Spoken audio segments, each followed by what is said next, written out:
With Ryan Shumpert, Brent Hubbs, VolQuest.com. On this Friday, Tennessee opens the SEC schedule in baseball. They start the gauntlet, Ryan, as everybody will call it, because of just how many teams are ranked in this league and how deep this league is.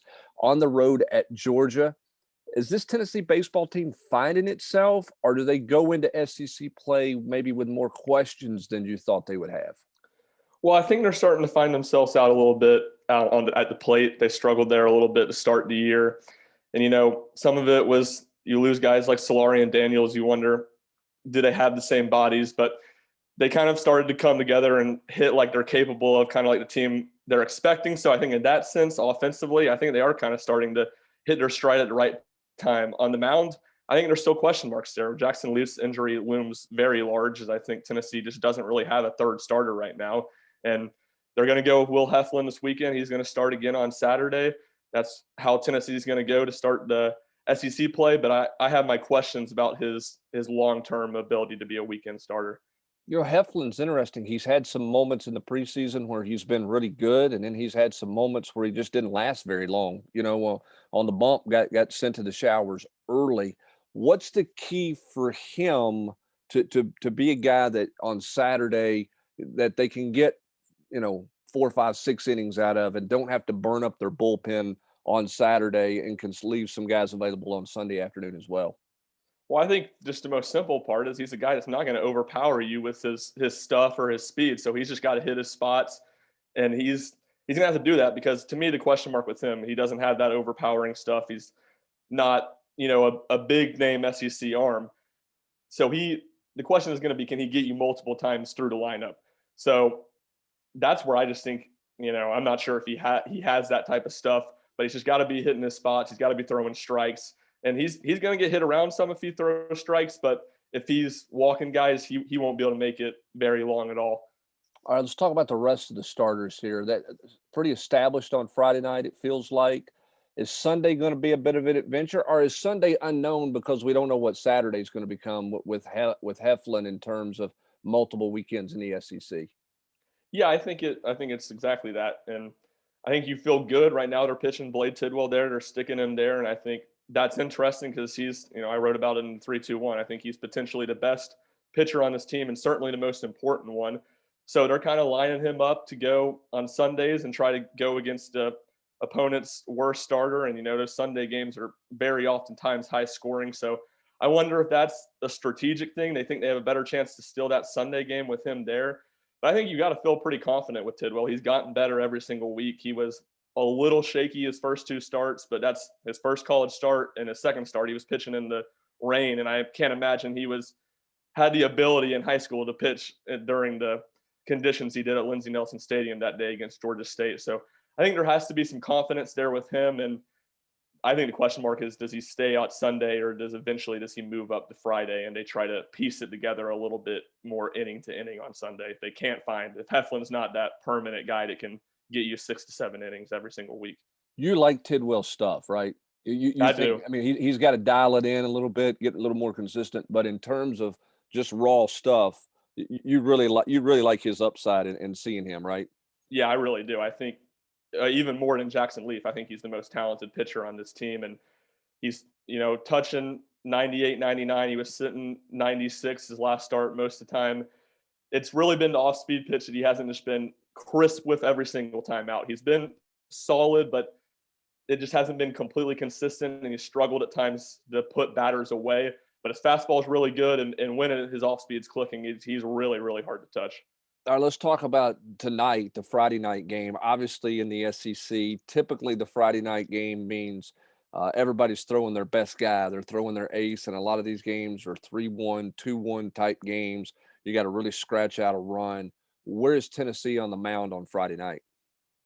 Yeah, so they're going to go with Chad Dallas. I think they're pretty locked into Chad Dallas being their weekend guy, and he's been good for him now for 2 years.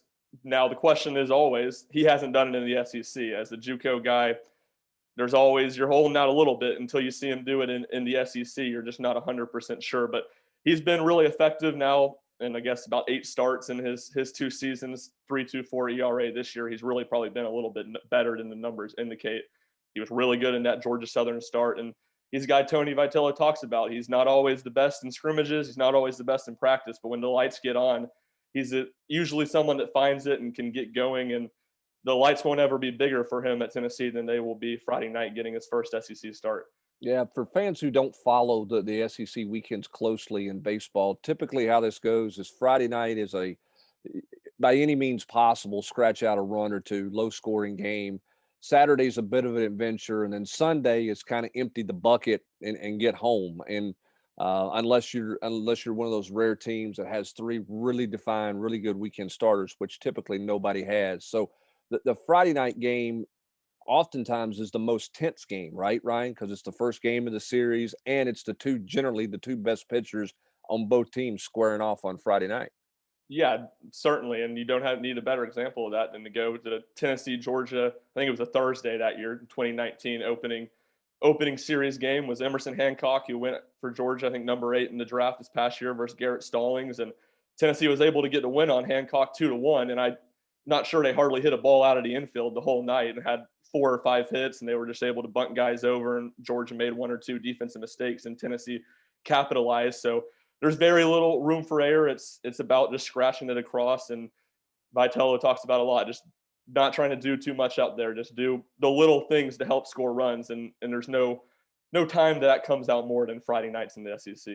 All right, before I get back to the offense and we talk about Georgia a little bit, I want to talk about Tennessee's defense. Do you like this team from a fielding standpoint? Is this a team that if a pitcher will keep the ball low, get some ground balls, that they've got enough help behind them that they're going to clean things up for them. They don't have to have pitchers to strike out a bunch of guys.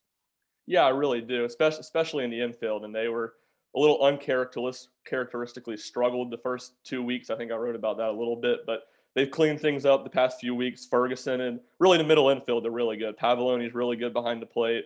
Liam Spence is really good at shortstop. Ferguson's really good at second. In the outfield, I don't think they have quite the defense that they maybe had the last few years with guys like Jay Charleston and Al Solari, but they're still solid back there. Jordan Beck's probably in right field, kind of the one guy that's a little bit of a liability in the field, but even he's not awful. And in the infield, particularly, I do think they're really, really solid and keeping things in the infield. I think Tennessee's defense will do a really good job of cleaning it up.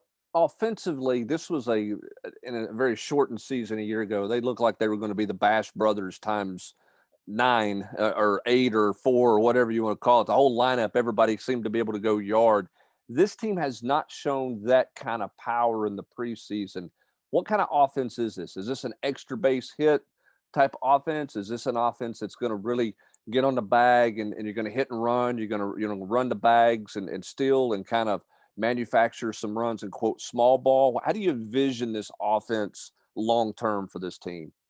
I kind of think it's an extra base hit offense because it hasn't had that power, but some of the guys that did have were hitting more home runs than you expected last year have been able to continue hitting a lot of extra base hits. Jake Rucker is a guy I've been a little bit surprised by the lack of power, just 1 home run, but he has 4 extra base hits. And then you have those middle infielders, Max Ferguson and Liam Spence, who are 2 of the best hitters on this team, but they don't bring a ton of power.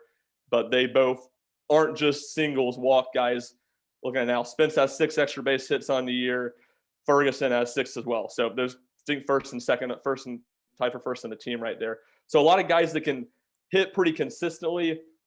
But like you said, you're not seeing quite the power. But I don't think it goes back to like it did in 2019 when it was we're just gonna almost Friday night every single night. We're just trying to scratch runs through every way we can. Let's move guys over. I think they have enough consistent hitting, 6 or 7 guys in this lineup who are pretty solid. It can hit for a little bit of power, whether that not be hitting 10 home runs a season or anything like that. By numbers, this is the biggest roster Tony Vitello's had. Most college baseball coaches are that way with everything that took place a year ago and the extra year of eligibility. How set is Vitello and his staff with their lineup? And are they going to play a bunch of guys, or do you think? I know you mentioned this in the 3-2-1. Do you really see this thing getting whittled down, and they kind of have settled in on who their 9, 10, 11 guys are? I think they've kind of have it whittled down. To me, everyone besides Evan Russell is pretty much set because Pete Durkee has been so effective at the plate this year, and he's not going to be anywhere besides DH. He's not going to take Luke Lipsius starts at first base, and So I think, and then you have your two other outfielders have been Drew Gilbert and Jordan Beck, and that's especially where they have depth. They have, guys that could come in and play. Those two have been their two best hitters so far this season. So that really just leaves Evan Russell as a guy that who's struggled and they could potentially run some other guys for. So I think they have it down to 11 or 12. I mean, I think you'll see, I think you'll see, going completely blanking on his name, Christian Scott. I think you'll see him play some in the outfield, at right field, in the infield, maybe Trey Lipscomb or Jorel Ortega, but I think it's going to be hard pressed. I think you're going to have to see some guys maybe in midweeks earn opportunities in the weekend. All right, let's talk about Georgia a little bit. This is a team that's lost just a couple of games. They were picked, I guess, middle of the pack in the East, maybe a little bit below, I think maybe fifth or something like that in the Eastern Division. What do we know about the Dogs, and what do you expect from Georgia? This has always been a really tight series for years and years. I think there's one game separates them and the all-time series record. What do we know about the Dogs going into the opening weekend? Yeah, so like you said, they were picked fifth in the SEC East. Tennessee was picked third. That's a little misleading. Tennessee was 9 votes ahead of Georgia and about 27 votes behind Vanderbilt, who was second. So that middle of the pack's very even. Georgia has a very competitive team. They're a team that, as much as anybody, was hurt by last year getting canceled. They had 2 first-round draft picks.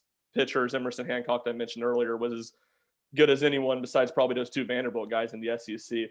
This year, pitching is still pretty solid, though. They have 2 guys that have a good chance of being drafted this year in the first round. Jonathan Cannon's a guy that's going to pitch for him on Sunday. He's only thrown about 6 innings this year. He's been a little banged up, so he's a guy that I'd be interested to see. And then the other guy that's been really effective for them has been Ryan Webb, as a left-hander.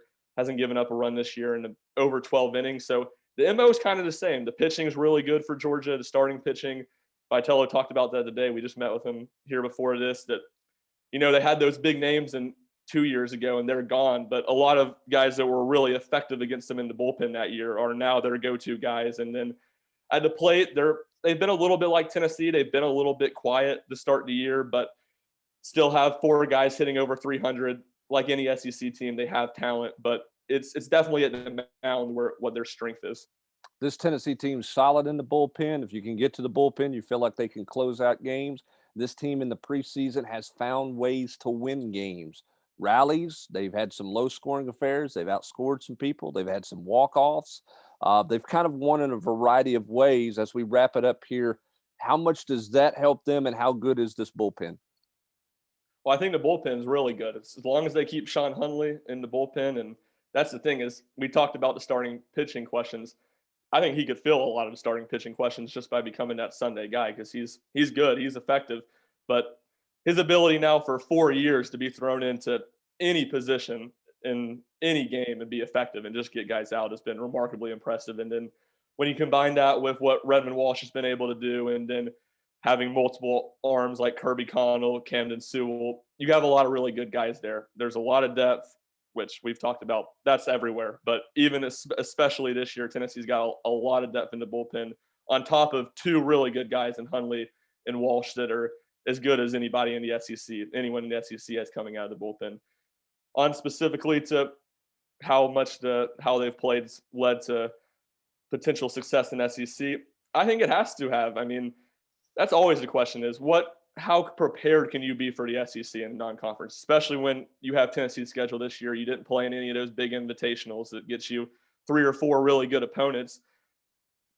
Obviously, it's going to be a question mark, but I don't think you could do any more than what Tennessee's done. Like you said, they've played in a lot of different close games, a lot of different styles of games, multiple come from behind wins. And you've seen this team, really, the Charlotte game's the one exception, but they've really showed up every single day at the ballpark. And they maybe not have played great the first few innings. They may not have done everything great each day, but they fought and they found ways to be competitive. And more times than not, they found ways to win close games. And the grind starts later tonight as Tennessee travels to Athens, Georgia to take on the Bulldogs to open SEC play on this opening weekend. Talking a little baseball with Ryan Shumpert, Brent Hubbs, VolQuest.com.